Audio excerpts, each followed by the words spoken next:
మండలి సాక్షిగా on record Harish Rao వీళ్ళంతా అవినీతికి పాల్పడ్డారు, లక్షల కోట్ల రూపాయలు ప్రాజెక్టుల పేరు మీద దోచుకున్నారని ఆన్ రికార్డ్ చెప్తున్నది. మీరు యాక్షన్ తీసుకోవట్లేదని కూడా చెప్తున్నది. మీరు నిజంగా ఇప్పటికైనా యాక్షన్ తీసుకుంటారా? వాళ్ళ కంపల్సరీ వాళ్ళు తీసుకున్నది, ఈమెకు అందులో వాటా ఉంది, ఈమె తీసుకుంది. కానీ ఇప్పుడు ఆ వాటాలో నాకు ఇంతనే ఇచ్చిర్రు మీరు అనేది ఎదురు తిరుగుతుంది. వాళ్ళ మీద యాక్షన్ తీసుకోవాలి, ప్లస్ ఈమె మీద యాక్షన్ తీసుకోవాలి. వీళ్ళ భవంతులు చూడు, ఒకటి రోడ్ నెంబర్ 14లో పోయి ఒక్కొక్కటి 100 కోట్ల రూపాయలు పెద్ద ఇల్లు ఉన్నాయి. అటువంటి ఎన్నో డబ్బులు ఉన్నాయి వీళ్ళకి. ఎక్కడికించి వచ్చింది? ఆ రోజు 25,000 రూపాయలు కిరాయి కట్టడానికి రోడ్ నెంబర్ 14లో కింద మీద పడేటోళ్ళు వీళ్ళు. అటువంటి వాళ్ళు ఇవాళ ఇన్ని వేల కోట్లు ఈమె ఏం చేయలేదా? ఈమెకి ఇవాళ తెలంగాణ జాగృతి పెట్టి స్వచ్ఛంద సంస్థ పెట్టి ఇన్ని డబ్బులు ఎక్కడికించి వచ్చినాయి?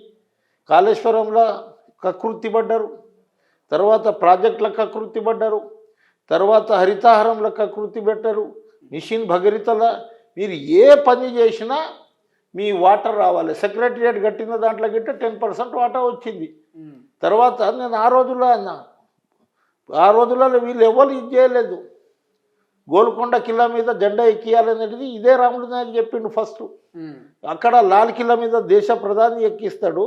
గోల్కొండ మీద ఎవర్రా మొట్టమొదటి తెలంగాణ ముఖ్యమంత్రి అంటే కేసీఆర్ పేరు అని వస్తుంది. అది పాఠ్య పుస్తకంలో పెడితేనా మీరు జీవిత చరిత్ర మీరు ఉన్న రోజులు ఉంటుందని. అటువంటి ఐడల్ ఇచ్చిన వాళ్ళకు వీళ్ళు దగ్గర అవుతారు కేసీఆర్ కానీ దూరం చేసిన వాళ్ళు వీళ్ళు. రాములు నాయక్ కబ్జా చేస్తాడు, రాములు నాయక్ భయపెట్టిస్తాడు, రాములు నాయక్ రివాల్వర్ తీస్తాడు, రాములు నాయక్ 5-6 మందిని కాల్ చేసిండు, రకరకాలుగా అబద్ధాలు చెప్పేటోళ్ళు వీళ్ళు. ఇలా కేసీఆర్కు నాకు చాలా దగ్గర ఉండే. 100 సార్లు అబద్ధాలు చెప్పినా ఒకసారి నిజమవుతుంది అది. అట్లా వీళ్ళ అబద్ధాలతోటి బతికి ఎవరిని ఆయన దగ్గర రానియకుండా వీళ్ళ వీళ్ళ అనుసంధానంలో నడిచేటట్లు ఆయన ఇది చేసుకున్నారు. ఇలా భగవంతుడు చూస్తుండే. అది భగవంతుడు వీళ్ళను ఆ రోజులలో హెలికాప్టర్లకు డబ్బులు ఉండకపోతుండే, కారు కొనుక్కోవడానికి డబ్బులు లేదండి. ఆ రోజు రైమాన్, నేను, సుదర్శన్, శ్రీశైలం అటువంటి కింద మీద పడి ఇది చేసిన వాళ్ళం. ఇలా ఇన్ని వేల కోట్ల రూపాయలు వచ్చిన తర్వాత నువ్వు అసెంబ్లీకి ఎందుకు రాజీనామా చేస్తావు? కౌన్సిల్కి కొట్లాడు, ఇట్లనే మాట్లాడు, ఇట్లనే మాట్లాడు. ఇది మాట్లాడకుండా నేను ఇప్పటికెంచి వెళ్ళిపోతా అనే బదులు నీవు నీ కుటుంబ సభ్యులు చేస్తారు కదా. నువ్వు ధర్నా చేసినావు 2006లో. తర్వాత నీ తమ్ముడు వచ్చి మొత్తం దేశమంతా తిరిగిండు ఇక్కడ తెలంగాణలో. ఆ రోజు 2001 నుంచి 5-6 వరకు మీరు లేరు కదా. ఆ రోజు మూమెంట్ నడిపించినాం కదా. 6 తర్వాత వచ్చి మీరు పెద్దగా మీకు అందరికీ టికెట్లు వచ్చినాయి, మా టౌన్లోకి రాలే. ఆ రోజు మేము ఎడుచుకుంటే వెళ్ళిపోయినాం మాకు టికెట్ రాలేదని. ఆ రోజు నన్ను సస్పెండ్ చేసినప్పుడు ఇదే ఎమ్మెల్యే క్వార్టర్స్లో కళ్ళల్లో నీళ్ళు దూకినాయి. ఒక షోకాజ్ నోటీస్ ఇవ్వలే, ఒక ఏది ఇవ్వలే, ఇష్టం వచ్చినట్లు సస్పెండ్ చేసిర్రు. ఎవడన్నా ఇట్లా చేస్తే కిక్కాప్ అన్నాడు. ఇలా ప్రజలు కిక్కాప్ చేసిర్రు. తెలంగాణలో కేసీఆర్ కుటుంబానికి కిక్కాప్ చేసిర్రు. ఇంకా ఏముండదు. వీళ్ళు ఏడ్చినంత మాత్రాన వీళ్ళకి సింపతి వస్తుందని నేను అనుకోను. వీళ్ళ మీద సానుభూతి పోయింది.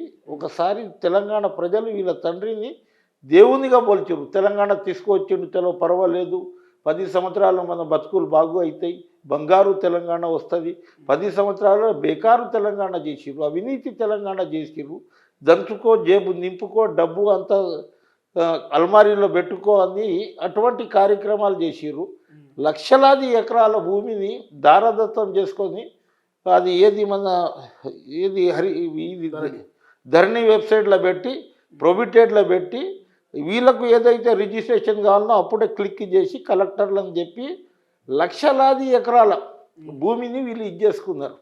ఆ భూమి డబ్బులు ఉన్నాయి, కాళేశ్వరం డబ్బులు ఉన్నాయి, ఇవాళ ఏదైతే హరితాహారం డబ్బులు ఉన్నాయి, తర్వాత నీకు మిషన్ భగీరథది ఉంది. వీళ్ళు ఏ పని చేసినా ఇండస్ట్రీ జోన్ని రెసిడెన్షియల్ జోన్గా ఇదే కేసీఆర్ ఇచ్చిండు. నేను కౌన్సిల్లో మాట్లాడిన ఆ రోజు ఇండస్ట్రీలో ఇచ్చినాం మనం 500కు 1000 రూపాయలకు ఎకరా ఇచ్చినాము. ఇలా కాస్ట్ పెరిగింది, ఆ ఫ్యాక్టరీలు లాస్ అయిందని బంద్ చేసిర్రు. మీరు ఆ కమర్షియల్ ఇండస్ట్రీ జోన్కి రెసిడెన్షియల్ జోన్ చేయవద్దు అంటే కోట్లాది రూపాయలు తీసుకొని వాళ్ళకి రెసిడెన్షియల్ జోన్ చేసి ఇలా పెద్ద పెద్ద కాంప్లెక్స్లు, మల్టీనేషనల్ కాంప్లెక్స్లు వచ్చినాయి. ఎవడు అవినీతి చేయలే. తండ్రి కాడి నుంచి మొదలు పెడితే కొడుకు, బిడ్డ, అల్లుడు, ఇంకా సంతోషరావు, తర్వాత వీళ్ళ ముసుగులో కొంత ఆ సామాజిక వర్గం వాళ్ళ కులానికి సంబంధించిన సామాజిక వర్గం బాగుపడ్డది. ఏ ఉద్యమకారుడు బాగుపడ్డాడు, ఏ ఎమ్మెల్యే బాగుపడ్డాడు, లేకుంటే ఎవరు బాగుపడ్డారంటే కేసీఆర్ చుట్టూ ఉద్యమ ద్రోహులు ఉన్నారు, వాళ్ళే ఇవాళ నన్ను బదలాం చేస్తున్నారని ఒక మాట అన్నది. నిజంగా కేసీఆర్ చుట్టూ ఇవాళ ఉద్యమకారులు ఉన్నారా, ఉద్యమ ద్రోహులు ఉన్నారా, ఎవరున్నారంటారు? ఇప్పుడు ఉద్యమ ద్రోహులు ఆమె చెప్పింది వాస్తవమే. ఉద్యమ ద్రోహులు ఎవరు? వీళ్ళన్నా ఉద్యమ ద్రోహులు. ఆ రోజు తెలంగాణ వస్తుందా సస్తుందా, నా పేరు రామారావు అని పెట్టిండు, ఎన్టీ రామారావు పేరు పెట్టిండు, నాకు మా నాయన జీవితం పాడు చేస్తున్నటువంటి వాళ్ళు వీళ్ళు. హరీష్ రావు పెద్ద కుట్రదారుడు, చాలా కుట్రదారుడు. ఇలా వాడు ఆయన ఉండడానికో ఏదో వాళ్ళకు ఒక రోజు ఇదవుతుంది, పార్టీ లుక్క పోతుంది తప్పకుండా. ఇవాళ ఈమె ఏడిచింది, రేపు కేటీఆర్ ఏడుస్తాడు, ఎల్లుండి సంతోష్రావు ఏడుస్తాడు, తర్వాత హరీష్ రావు ఏడుస్తాడు, తర్వాత పెద్ద అయిన ఏడుస్తాడు. వీళ్ళకి సమాప్తం అయిపోతుంది. ఇలా వాళ్ళు ఏడిచినంత మాత్రాన ఏమి ఇది కాదు, ఏం సింపతి రాదు. మీరు అనుకుంటారు బాగా ఏడిచింది, ఇది చేసింది, సింపతి పెరిగింది అని మీరు అనుకుంటారు, కానీ ఎక్కడ సింపతి పెరగలేదు, ఏం కాదు, ఒక శక్తిగా రాదు. ఏది పెద్ద ఇది అనేక పార్టీలను చూసినాం. కాంచీరామ్ అటువంటిడే ఇక్కడ ఫెయిల్ అయ్యిండు పార్టీ పెట్టి. ఈమె ఏం పెడుతుంది, ఏమవుతుంది? డబ్బులు ఉన్నాయి, ఒక 10 మందిని పోటీ చేయిస్తుంది తప్ప ఈమె గెలిచే పరిస్థితి గిట్ట ఉండదు. తెలంగాణ జాగృతి మీద ఇండివిజువల్గా పోటీ చేయి, నీకు ఉంది కదా 119 నియోజకవర్గాల్లో ఇండివిజువల్గా పోటీ చేయి. నువ్వు తెలంగాణ జాగృతి పేరుని ఒక పార్టీగా మార్చి ఎందుకు 5-10 సీట్లలో నువ్వు ఇది చేస్తావు? నేనేమంటున్నా అంటే తెలంగాణ జాగృతిని నిజాయితీగా ఉన్నావు. ఒకసారి ఓడిపోతే ఓడిపోతాం. ఒకసారి నా కాంచీరామ్ అనేటోడు పైలే హారో ఉస్కే బాద్ హరావు ఉస్కే బాద్ జీతో.